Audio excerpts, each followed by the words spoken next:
Let's do it.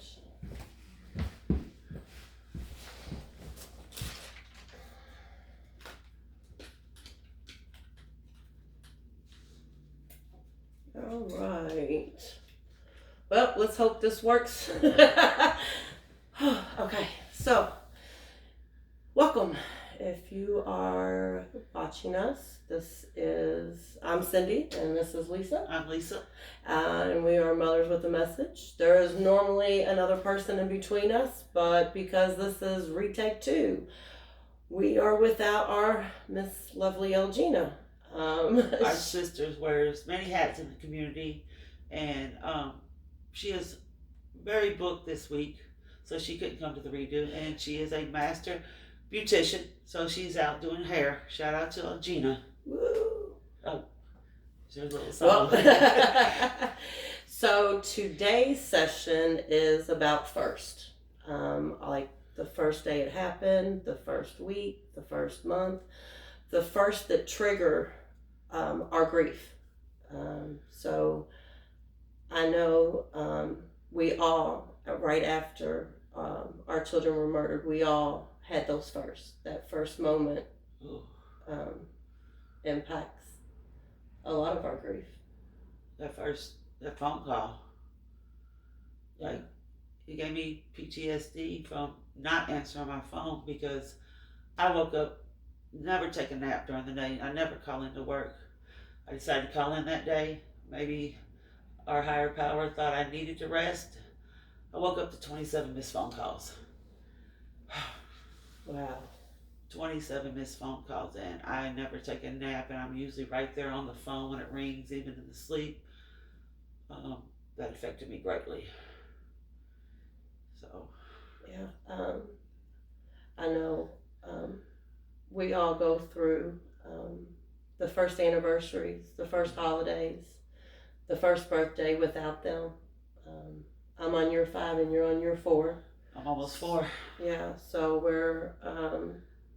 we've done it 4 times, and honestly, some years hasn't been easier than the first one. It doesn't get any better because I'm the one who look up and add up things, and me being a mother for 28 years, but my son's only 24, my oldest son's 24, that math doesn't math for me.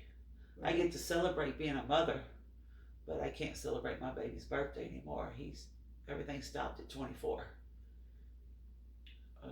Yeah, my baby was 20 when she was taken. I had a lovely 20 years with her, and that first phone call was my oldest daughter telling me that her sister had been shot, and right. I needed to get to her apartment. And a mother getting a phone call like that isn't expected. No, I never expected that phone call. I thought it was a bad joke. My children were playing on me, and I'm like, I was praying it was a bad joke. I was going to be mad at them later for the joke, but then the joke became reality. It was not a joke. It was true life. When I missed those 27 phone calls, I just pushed the phone, and it automatically dialed the coroner that had called me. I had to identify my son over the phone. I could not see him. They said he was a piece of evidence in a murder. My son is not a piece of property. This is my son. He's his life. But due to the laws, I had to identify him by his tattoos. And I was praying that I didn't want it to be somebody else, but I didn't want it to be my son. I was hoping somebody copycatted all his tattoos, which I knew wasn't true. He had his middle name. He had his grandfather's name on him. What touched me the most, his last tattoo that his brother put on him said, "Trust no one." And so in those moments, what was you feeling? My whole life shattered. It was like my heart broke. I fell into a ball in the fetal position in the floor.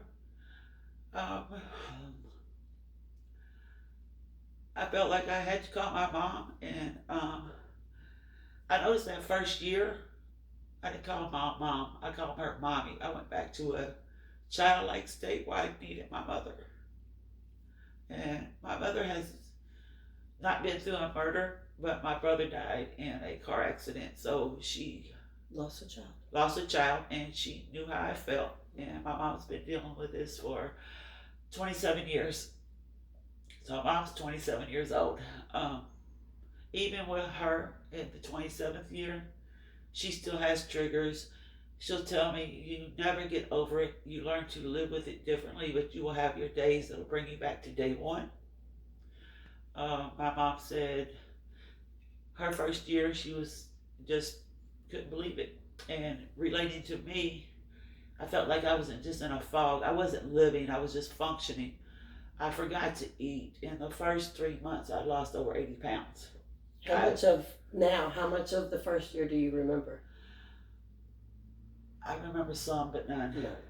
Right. It's like I remember bits and pieces, but to go through that whole year, it's a fog. It's a fog. It's like a distant memory mind. that a bad memory I do not want to remember, but it comes and goes in pieces. Your mind blocks the trauma. And that's part of what this podcast is about, is helping those unblock that trauma so that we can work to heal. We got to feel it. We got to acknowledge it. We got to feel it. And we got to release it. Release it. Yeah. So the first year, I had lost all faith in my higher power. Mm-hmm. I blamed him. But I went to the wonderful ACE, the first healing retreat. I met Cindy there. Never knew this lady. Unfortunately, to be in this group, it's with our child's death certificates. That meeting, that first retreat was very powerful. We had some very powerful speakers, Miss Brenda Moss, Reverend Ross, Miss Rose Smith. I met Miss Elgina in person. And I'm still close to a lot of these ladies. There's several of them. I mean, there's a lot that I'm still close to that unfortunately walk this journey with us. That's walking this journey. We're a really tight-knit group. We support each other any way we can. We sort of learn about each other and what they want and what they need. But also in that first year, I had to suffer with losing my eyesight in my right eye. That was a big part too, because I couldn't see anymore. Mm-hmm. And so that's what we call double compound grief. I was grieving my sight. I was grieving my son.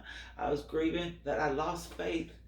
But somebody told me, because I still feel bad for blaming God, I still had feeling in me. So I wasn't 100% numb. You were just working through it. You were finding a new way to carry the love that you have for the child that has no place to go. Each time that we have a trigger, finding a piece of clothing, hearing a song that was at the funeral, or hearing their favorite song, somebody cooking their favorite meal, or riding past their favorite restaurant.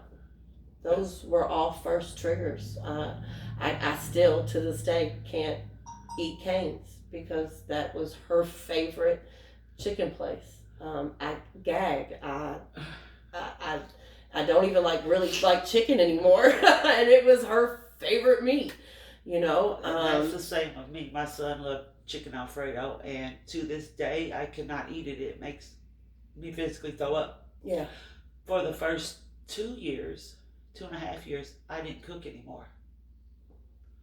I had no desire to cook. My son loved to eat. Mommy cooked good. Mm-hmm. I taught my son how to cook.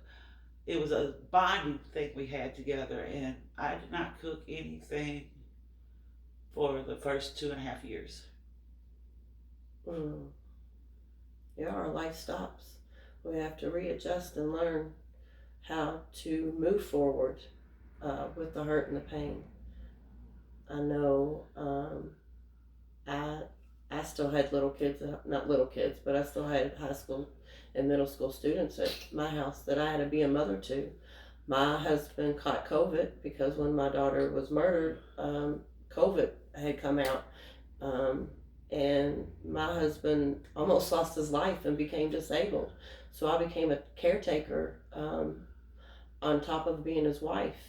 And my whole world literally changed on March 14th, 2020. Like, everything about my life changed. And everything's a first. That first year is a post Allie year. Everything I did, everything everybody else did, it was after we lost. We recognized it as a post Allie, because nothing will ever be the same without her. Nothing's the same. And learning how to live without her. That first year, I didn't survive. I didn't. Everything was a trigger. And when I say everything, I mean everything from walking out the door to sirens to shootings to my children having to leave when school was back in session. I had a high school student at Central, and let's just say she didn't return back to school. She did online schooling because neither me or her could handle her leaving the house and me not being able to be there to protect her. I understand that. On December 9th, 2021, my whole life changed. I lost Dre. I didn't lose Dre. Because I don't lose a child. He was taken. He was stolen from me. Yeah. His life was stolen. That same time, I lost my daughter due to her depression to drugs. Mm-hmm. She's still living, and she's working through that. I also lost my 3 grandchildren, which I'm fighting to try to get back. Right. And for almost 4 years later, I'm still fighting. So December 9, 2021, I experienced a lot of pain. My youngest son, he moved away. He couldn't be in Kentucky anymore. He had to go handle some personal things, and he's living in Ohio now. And my son's girlfriend also died that night of an overdose. So you had 2 deaths in one night. 2 deaths in one night. Lost my daughter to the streets due to depression. Lost my grandchildren through all this. And me and my youngest son became closer, but we live far apart. So I agreed. Everything I created, it seemed like somebody was trying to take from me. Yep. Because everything changes. We lose friends, we lose family in this journey. So please don't ever feel like anything that you are going through that somebody else hasn't went through, because we have. We're 2 different stories, and our grief journey is totally different. But it's the same in the aspect that we both lost our children to gun violence. And it's definitely hasn't been the easiest walk these last 5 years. And this podcast is helping me process that, while helping others. I hope this helps somebody get through their first year, their first... my first day, I couldn't function. I couldn't breathe. I couldn't think, on top of trying to make funeral arrangements and take care of kids and be a wife. Like, those first hours of agonizing pain, those first moments of realizing that she's not coming back, and that didn't come until 6 months later. Did I really say, oh, okay, this is real? She's not just on vacation. She didn't just take a trip and she'll be back in a couple days. No. No, she's gone. Dre's gone. Oh. And what I appreciate, one of the first people who messaged me outside of my family was Miss Rose Smith. Oh yeah. She said it's okay to not be okay. Yep. And I stuck with that. But I wasn't going to sit in that. I didn't want to be just a person functioning through life, getting up, waking up. Didn't care what I ate. Didn't even care if I ate. Didn't care if I brushed my teeth. Didn't care if I took a shower. That was me my first year. It was, some things were just hard, just crying.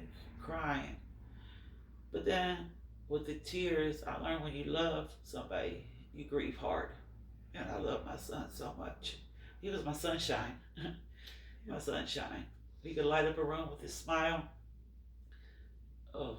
That's what I've noticed about a lot of the mothers when we are all together is how much of a special soul all of our children was. They were all the light of the room. They all had so much love and power inside of them. Like, I have four kids, and none of them are like Allie. Like, she literally was the light of us. She was the one when we were down. She made sure that we laughed or we smiled. She was that one of us. If we were arguing or the kids were having a fight, she was the one who was like, no, well, this is nonsense, and brought everybody back together. Like, that was what we're missing now.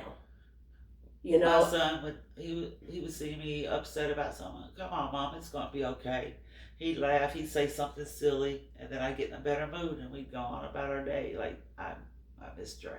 I really do. One of my hardest first that I didn't think.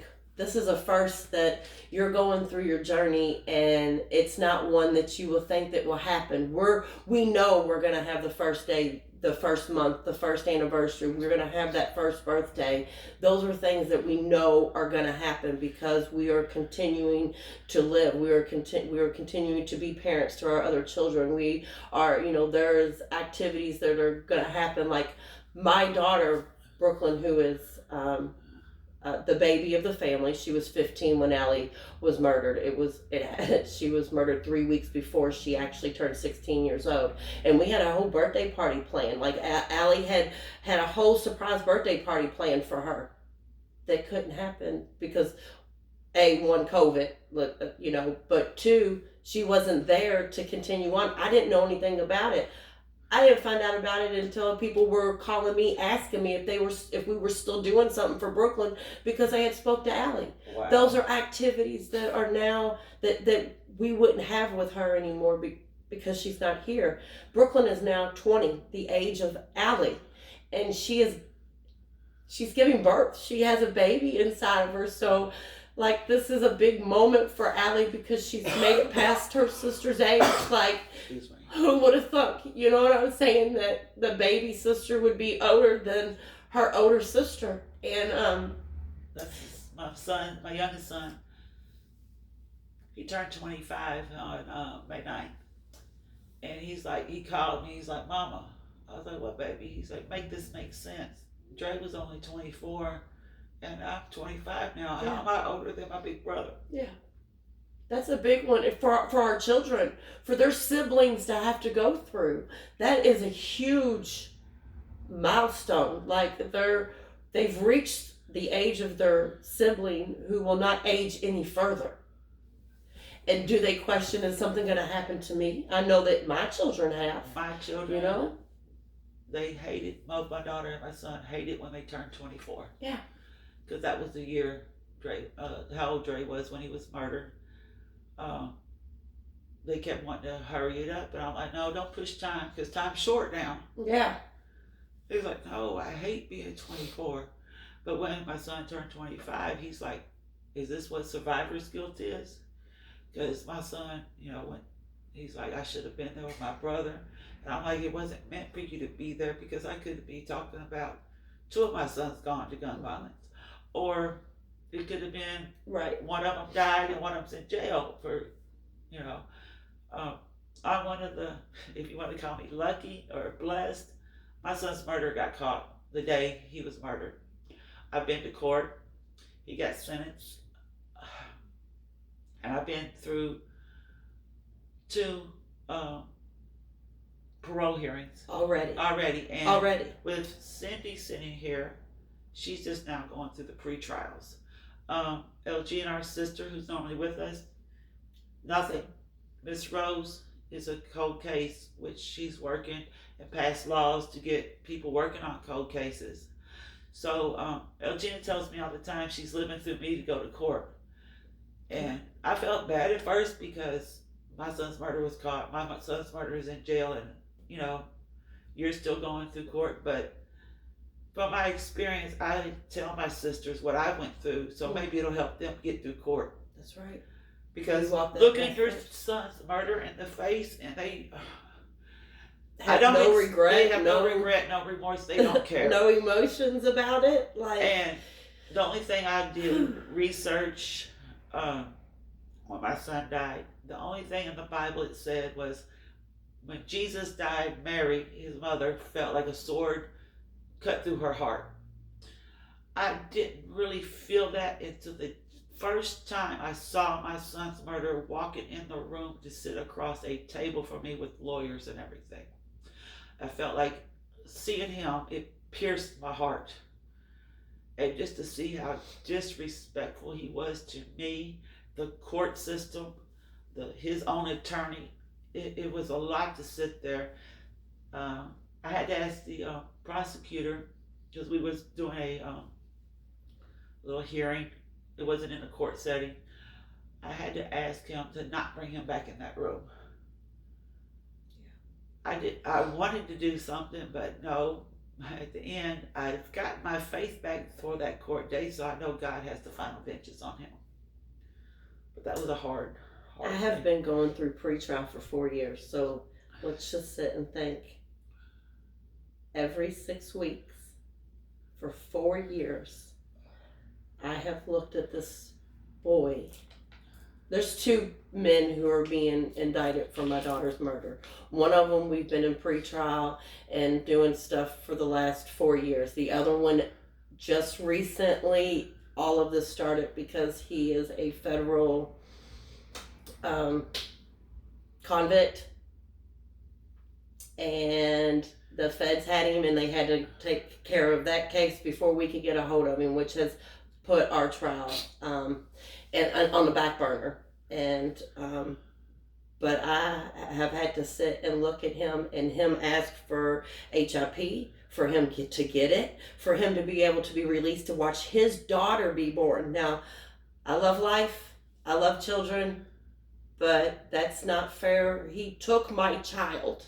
Why should he be allowed to watch one be born while he's supposed to be on house arrest? Like, you're supposed to be in jail. You're supposed to be doing time. That's not doing time. Living life is not doing time. Having a job is not doing time. He is allowed to do all of that. He just has a curfew.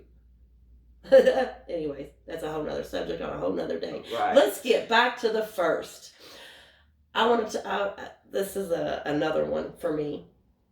How about when you meet somebody new and they ask you how many kids you have? Or, you know, anything. That was a hard one, and some of the people, you know, haven't seen me in a while, and they'll say, how are the kids? It's always kids, because I have 3 kids. Right. The first time I was asked that, I looked at the person and just busted out crying. Absolutely. And they was like, oh my God, what happened? What have I done? That's what they're like, I just asked about your children. That's a normal conversation. When somebody knows you, they haven't seen you, how are the kids? And then I said, Dre was murdered. And they's like, I'm sorry for asking. I'm like, no, don't be sorry. That's something you would normally say. Okay. It's hard for me to answer. And that still goes on. At the doctor's office the other day, they was asking about how many pregnancies, how many children. Mm-hmm. And I just looked at her. And she's like, ma'am, are you okay? I'm like, no, I'm not okay. She's like, what's wrong? I'm like, that question was triggering, which she did not know. Right. But I had to work through it. I'm like, I have 3 children. I've had 3 pregnancies. But my son's gone right now. My son's gone. My son was murdered. And she's like, I'm sorry to ask you that. Sometimes we have to stop and think how we're going to say this, because what do I like? What kind of reaction am I going to get? Is this something that I don't want to say it this way because I don't want her to feel bad for me, because that's never why we speak about our children. It is I not. speak to keep his I name alive. absolutely. I don't ask for sympathy. I had 20 years with her, and she would have been walking with me still. And every time somebody mentions her, they're, oh, I'm sorry for. No, I want to hear about that. I want to hear about my child. I want to see pictures and videos and us to talk about it.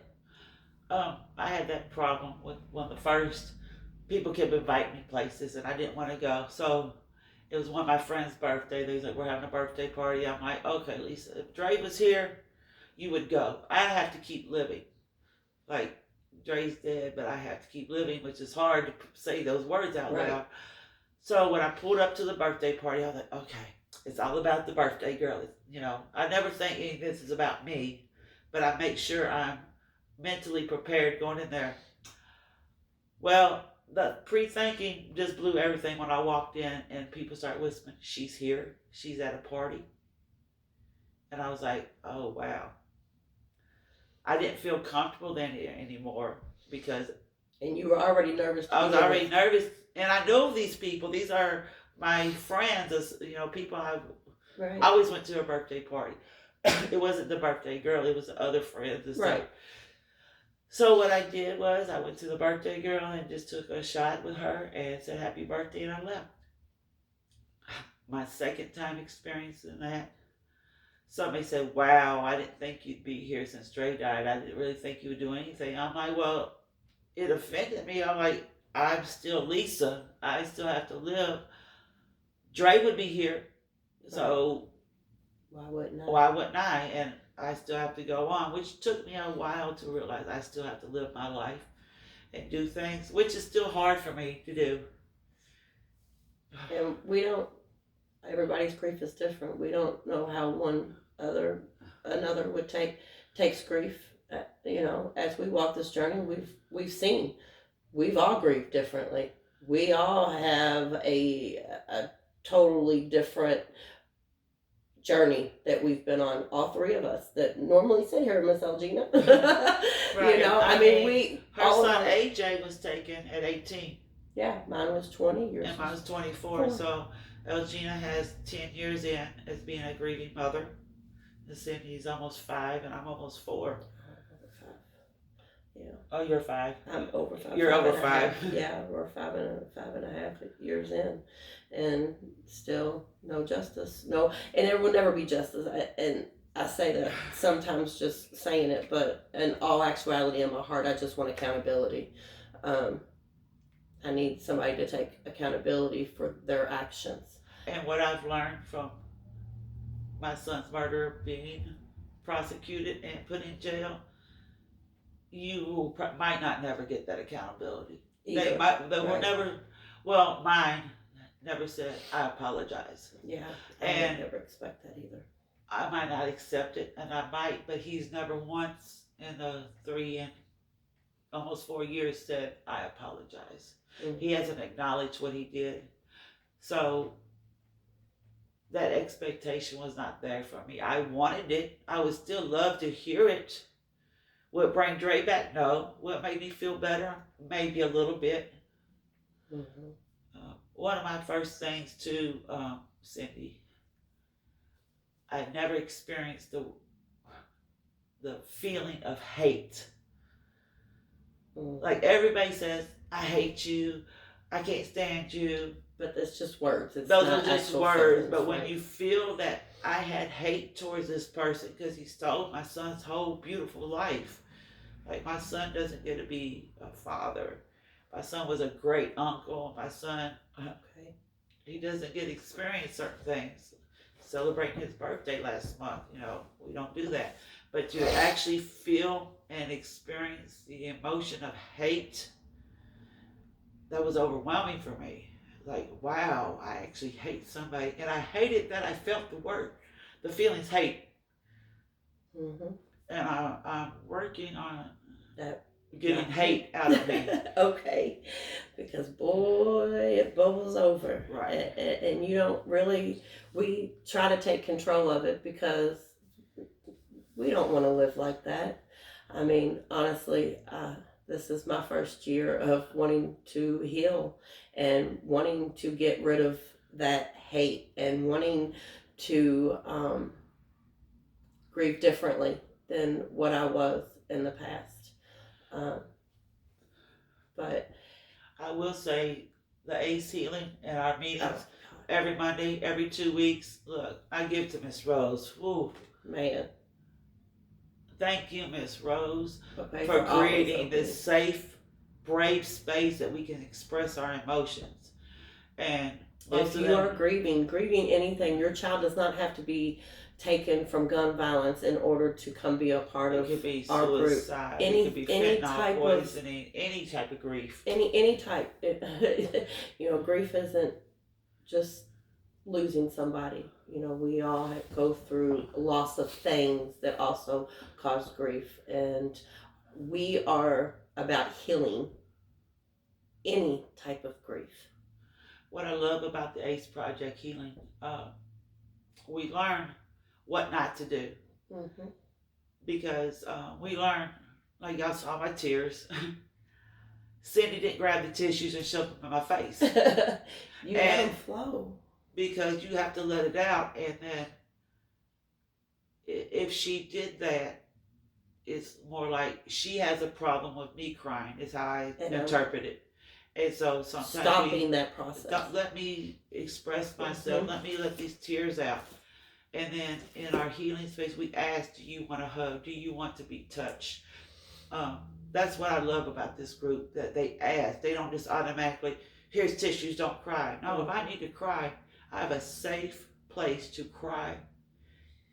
And all these other women, even though all of our stories are different, we're all connected because the majority of us lost our children to gun violence. And I love that we can sit there and she knows how I feel. Or our grandchildren, or our nephews, nieces. There is there's people who come in just to support their loved ones who are on this path. Like this group is amazing. It has really helped, definitely 100% healed me and showed me a different way to grief. You know, teaching me that it isn't bad. Like, it's not a bad word. You know, this is something that is a part of our journey, and they taught me it's okay to cry. Don't sugarcoat your emotions. Let them out. Absolutely. But if you're in a depressed state, if you're in a angry state, don't sit there in that state. Don't act on those emotions. But that feeling is valid, and you are allowed to have that feeling. It is okay to just don't sit in it. Don't stay in it for weeks and weeks at a time. You know, things that we can do. Let's talk about things that we can do when we do get triggered. We have writing and journaling. If you're feeling a moment that you are just at a moment that you just don't feel like you can get up and go, write everything that's making you feel stuck. Write it out so that it. And see, for some, journaling helps. Right. With me, due to my vision, I didn't want to write. But when I did write something down, I looked back into my notebook. I wrote every synonym to the word hate. And I noticed I was focused on negative words. So I started writing down positive words. I might not write a whole journal paragraph, but I'll write words down. Mm-hmm. I might draw a butterfly, and I'm not an artist, but I might draw a butterfly because that's a new beginning. Right. So certain things work. The stress ball we have helps. Yeah. Discrete, what is it called? The fidget ring helps me a lot. Yeah. You just roll it on your finger. It keeps you grounded, focused on what you're saying. Yeah. I think the grounding is another good one. And there's different types of grounding. You can go outside and be a part of nature and put your feet in the ground and breathe and take in that natural fresh air. If you're in a room that you just feel suffocated or isolated in, you can sit with it and you want to listen for sounds. You want to do each one of your senses. You want to do the taste. you want to do sound, you want to do touch to get yourself back into reality, snap back into reality that you are here, you know. With this group, we found we can call each other.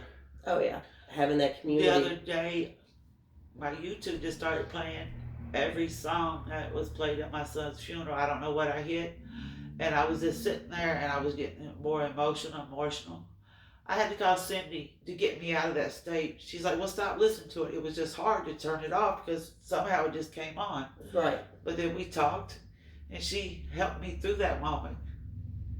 So we tend to help each other. We had to acknowledge what was making us feel that way. We had to feel that feel, and we had to release that feel. And those are steps in this journey that I have learned that helps me stay grounded. It really honestly keep pushing, and instead of just surviving, start to live again. Start to live again. Yes. My first year, even after the retreat, I was having all kinds of emotions. Yeah. I know I called her Sister Lethal Lynn. I was mad. Well, I thought I was mad because my cigarette break did not come on time. Then I was mad because I only had 2 cigarettes for some reason. And I called her. I'm like, I'm going crazy. I felt like I was going crazy. She's like, no, you're not. It's okay to feel these emotions. You're not mad at the cigarette. And then one of our speakers said, I think it was Miss Brenda, what are you actually mad at? So I had to get to the point of what I was actually mad at. And yes. I was mad at the action that the person took who took my son from me, who stole his life. I was mad that my son was no longer here on this beautiful earth. So, and that's something that we have to process, and that's part of the first year. That anger controls. I know it did me my first year, you know. I was mad at everything. Everything. I had, I want to talk about one more first that I had that was, you know, after the first year. But it was a first. And it was one that I was happy about, but at the same time sad about. So Allie was a volleyball player, and then she was an assistant volleyball coach prior to her death. And in 2022, I got a phone call from a coach and JCPS who offered Allie a job. But he called my phone because we all, Brooklyn, it was his coach, so he had my phone number to get, you know, and he wanted to get in touch with her. And I had to actually tell him that she was murdered. And that was hard because I think that was actually the first time that incident, somebody calling and asking for Allie and me having to tell them that she's not here anymore. But then she was also getting a job offer. So I know that if she was still here, she would have been doing something that she would have loved because she loved volleyball. That right there caused me to spiral. I went on a down spiral, and I had to get myself back up because she missed out on something that was so important to her because somebody decided to take her life. What did you do to get out of that spiral? Any suggestions? Yeah. Well, right now eggs is too expensive to do, but I threw eggs in my bathtub because I was so angry. I had to hear shatter. I had to feel throwing. You know, that just that whole thing. That whole release of throwing. I threw eggs in my bathtub. Were you at our A session where we threw? Oh, yes, I was. Yes, I was. That felt so good. Like some things you have to just have release. And we were in a safe place. We was in the backyard, the healing garden, mm-hmm. and we threw plates. We wrote down what was bothering us that day, and we threw it. When I threw my plate, it shattered. Yeah. The one thing we did where we screamed out when I saw that on TV and asked Miss Rose and Elgina, could we do this? That was a powerful Just one. screaming out. Sometimes it's the physical things where you're safe, you're not hurting anybody, but you're releasing the anger, the pain, the whatever emotion you're feeling, you're getting it out of your body. And we screamed over the river, and it floated down the river and took it away. A lot of us felt very, very good over that meeting. Yeah. I mean, I do a lot of journaling, so when that incident, I mean, I have probably 27 journals. I couldn't even start to sit down and read them because my mind was so warped that it's not even probably readable. but it's okay. I release every bit of my emotions into journaling. I am real big on journaling because you get to release it and you get to acknowledge it, you get to feel it, because while you're writing it, you're feeling it, and you get to release it because you've put it down on that piece of paper. Now you yourself get to make that choice if you're picking that back up or if you're letting it go right there. And for a long time I was picking that shit back up. It took me a long time to leave that right there on that paper and continue. And that's what we're doing now. This, speaking to other people, I'm not a public speaker, God, and I pray we're going to speak it out that we reach millions of viewers, but I feel safe here. It's normally just me, Cindy, and Elgina. You see, it's me and Cindy today, but I feel like I could speak more without having to be in front of a large crowd. Yes. And I hope that by us doing this, it helps somebody get through their first. We would like to invite other mothers on here, other parents. Even health providers and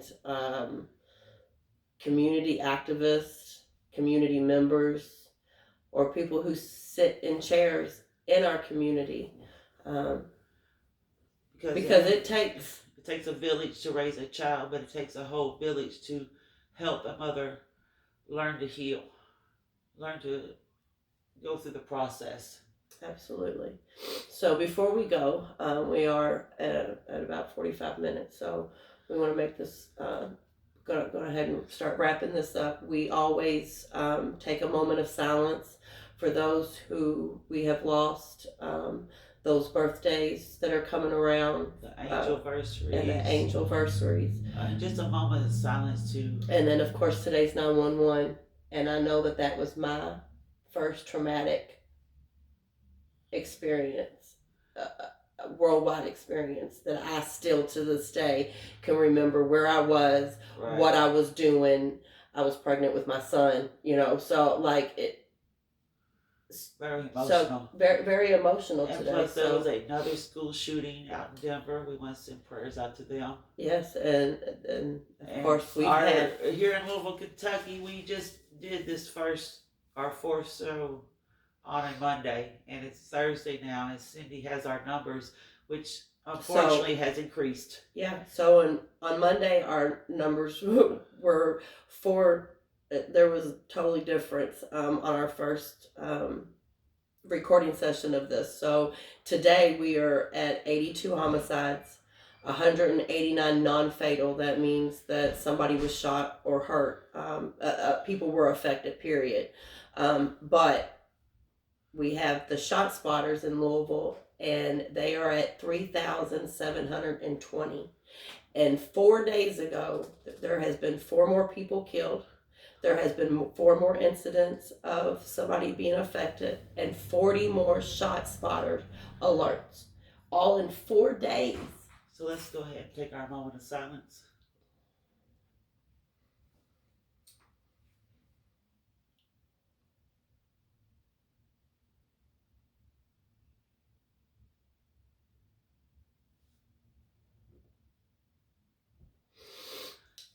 Thank you guys again for taking that time in silence.